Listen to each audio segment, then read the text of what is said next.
اور آپ دیکھیے کہ جب چلے گئے تو دن گزرتے گئے، 14-15 سال ہو گئے۔ اس کے بعد حکم ہوا کہ اے ابراہیم جاؤ اپنے بیوی اور بچے کو دیکھاؤ۔ جب دیکھنے کے لیے آئے تو دیکھا تو کیا ہے، یہاں تو ایک میلہ لگا ہوا ہے، کہاں ایک گھاس کا ایک تنکا نہیں تھا، نہ پانی تھا نہ کچھ تھا۔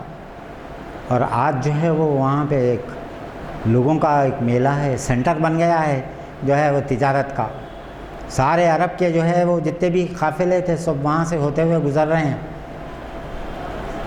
اور میرے بھائیوں، اللہ تعالیٰ نے کہا کہ ابراہیم کذالک نجزی المحسنین، کہ ہم اسی طریقے سے محسنین کو اجر دیتے ہیں۔ تم جو ہے نا، تم نے ہماری اطاعت کی، ہم تم کو اور تمہاری بیوی اور بچے کو کس طریقے سے اکیلا چھوڑ سکتے تھے، سمجھے آپ؟ تو میرے بھائیوں، آج جو ہے نا یہاں کا وقت ہو گیا ہے، یہاں کوئی فنکشن وغیرہ بھی ہے، تو میں جو ہے وہ آج اپنے اس بیان کو یہیں جو ہے ختم کرتا ہوں۔ میں یہ چاہتا تھا کہ محمد صلی اللہ علیہ وسلم کی زندگی سے حضرت ابراہیم کی زندگی کا موازنہ بول سکتا ہوں تو سن لیجئے۔ اور ایک چیز جو محمد صلی اللہ علیہ وسلم کی زندگی میں اور حضرت ابراہیم کی زندگی میں بڑی کامن تھی، وہ یہ ہے، اللہ تعالیٰ نے اپنے نبیوں کو کہیں ایک جگہ جو ہے نا ٹک کے رہنے نہیں دیا، سمجھے آپ؟ اسی بات سے علامہ اقبال کہتے ہیں، جہاں میں اہل ایمان صورت خورشید جیتے ہیں، یہاں ڈوبے وہاں نکلے، وہاں ڈوبے یہاں نکلے، کہ اللہ تعالیٰ ان کو زمین میں کہیں قید کر کے رکھنا نہیں چاہتا۔ اور اس واسطے جو ہے آپ دیکھیں کہ محمد صلی اللہ علیہ وسلم کو بھی اللہ تعالیٰ نے مکے میں رہنے نہیں دیا، اور آپ کو وہاں سے بھی ہجرت کا حکم دیا۔ اللہ چاہتا تو وہ سارے انتظامات جو مدینے میں ہی کیا اللہ تعالیٰ نے، وہ مکے میں بھی کر سکتا تھا، مگر اللہ کی سنت نہیں تھی وہ، سمجھے آپ؟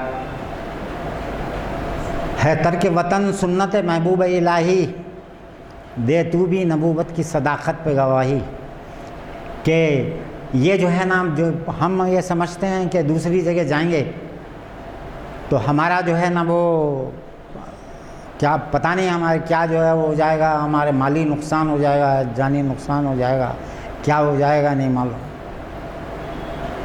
میں جب جرمنی سے پڑھ کے میں واپس آیا، حیدرآباد آنے کے بعد میں انتظار کر رہا تھا کہ میرا ویزا کب آتا ہے، جو ہے نا مطلب ہے کہ وہ وہاں عمان میں مجھے عمان ٹیلی کمیونیکیشن ہائر تو کر لی تھی مجھے، مگر ویزا آنے میں تھوڑا دیر لگ رہی تھی، تو میں ذرا پریشان ہو گیا تھا، سمجھے؟ بیوی بچے سب زندگی گزارنے کا یہ تھا۔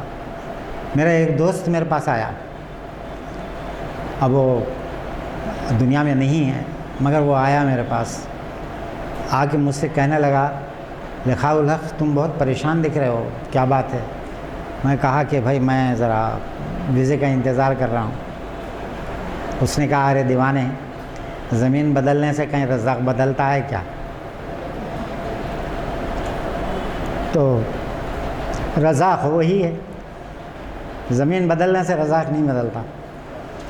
جو ہے نا مطلب ہے کہ وہ تمہاری قسمت کا ہے، وہ تم کو مل کے رہے گا، چاہے تم سمندر کے جو ہے نا اس کے گہرائیوں میں جا کے بیٹھ جاؤ، جو اللہ نے تمہارے لیے لکھا ہے وہ برابر وہ رزق تم کو مل کے رہے گا۔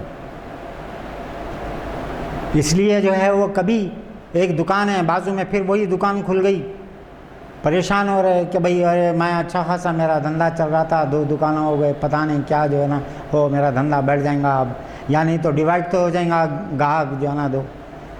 ارے بھائی، جب جو ہے نا مطلب ہے کہ وہ آپ نے ایک کے بازو 10 دکانیں لگائی ہے، اللہ رازق ہے، 10 لوگوں کو بھی جو ہے نا جو اس کی قسمت کا رزق ہے برابر پہنچائے گا، مگر یہ ایمان ہمارے اندر نہیں ہے۔ یہی ایمان کی کمزوری کی وجہ سے ہم ہر جگہ مات کھا جاتے ہیں. اور آپ جو ہے نا مطلب کہ وہ دیکھیے کہ حضور صلی اللہ علیہ وسلم کو اللہ نے کہا کہ اے میرے پیارے رسول، آپ کو اب مکہ چھوڑنا پڑے گا. میں ہجرت کی ساری جو سفر کی روداد ہے وہ آپ کے سامنے ابھی نہیں بتاؤں گا، انشاءاللہ کسی اور موقع پہ. مگر جب آپ مکے سے نکل رہے تھے تو آپ نے جو ہے صفا کی پہاڑی کے پاس آ کے ہاتھ اٹھا کے کہا کہ اے مکہ، تو مجھے بہت عزیز ہے، بے انتہا عزیز ہے.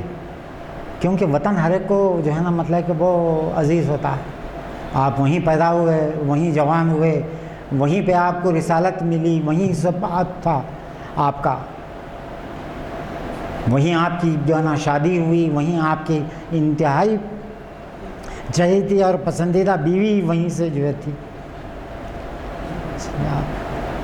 تو آپ جو ہے نا مطلب کہ وہ آپ جو ہے نا مطلب کہ وہ چھوڑنا نہیں چاہتے تھے. آپ ہاتھ اٹھا کے کہنے لگے اے مکہ، میں تجھے چھوڑنا نہیں چاہتا تھا. اور جب اللہ کا حکم ہوا، تیرے بندے، تیرے لوگ مجھے یہاں جینے نہیں دے رہے ہیں، اللہ کا حکم ہے کہ میں یہاں سے ہجرت کر جاؤں، تو میں چھوڑ رہا ہوں آج مکہ. پھر آپ نے پھر کبھی مکے میں نہیں آیا. مدینہ والوں نے جو آپ کو انوائٹ کیا تھا، انہوں نے پہلی شرط یہی رکھی تھی کہ اے اللہ کے رسول، جب امن و امان ہو جائے گا اور آپ کو اقتدار نصیب ہو جائے گا، کہیں پھر آپ واپس مکہ تو نہیں چلے جائیں گے اپنے وطن کو واپس. حضور نے کہا کہ نہیں، میں اب یہاں آ گیا ہوں تو اب میں یہیں دفن ہوں گا اور میں یہیں جو ہے نا قیام کروں گا، اور اب میں تمہارا ہو گیا. تو میرے بھائیوں، دیکھیے کہ حضرت ابراہیم کو بھی اپنے ملک میں، اپنے وطن سے نکالا تھا اللہ تعالیٰ نے، محمد صلی اللہ علیہ وسلم کو بھی نکالا. اور میں یہ دیکھتا ہوں ان کے جو لوگ ہجرت کرتے ہیں، رسول مقبول صلی اللہ علیہ وسلم نے ایک بڑی پتے کی بات کہی.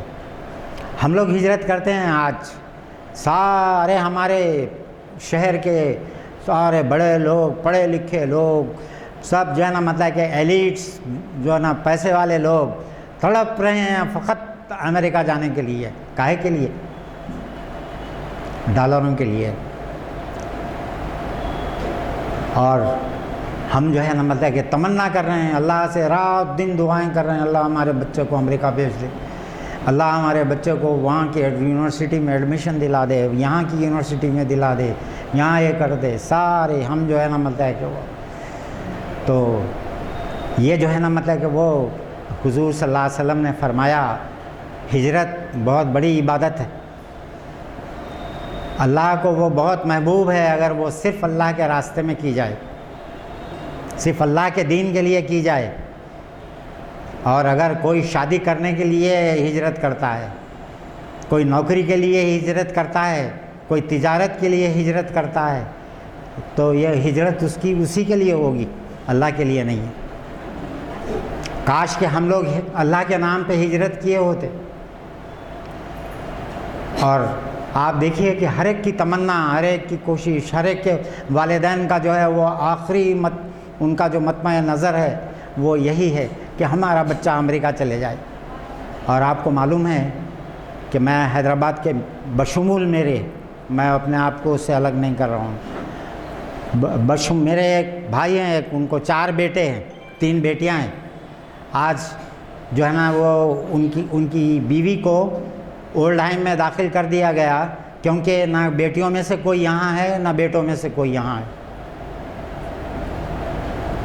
اور کوئی خدمت کرنے والا نہیں ہے، کوئی دیکھ بھال کرنے والا نہیں ہے، نہ ان کی پراپرٹی کی کوئی دیکھ بھال کرنے والا ہے، نہ ان کے ضعیف والدین کا کوئی دیکھ بھال کرنے والا ہے. میرے بھی 2 بچے ہیں مگر کوئی بھی نہیں ہے میرے پاس. تو یہ ہے کہ جو ہے ہم لوگوں نے اپنا خاندانی نظام تتر بتر کر دیا ہے چند ٹکوں کے عوض. اور آپ دیکھیے کہ پھر اللہ کی رحمتیں ہمارے پاس کیسا رہیں گی. تو میرے بھائیوں، ہم کو اس بارے میں جو ہے سوچنا اور یہ کرنا، اور کوئی بھی فیصلہ لینے سے پہلے اگر ہم اپنے آپ کو، اپنے نفس کو، اپنے ضمیر کو چھانیں کہ کتنا اس کے اندر اللہ کی محبت شامل ہے کسی ہمارے کام کے اندر، اور کتنی ہماری نفسانیت شامل ہے، تو ہمارے کاموں میں برکت ہوگی.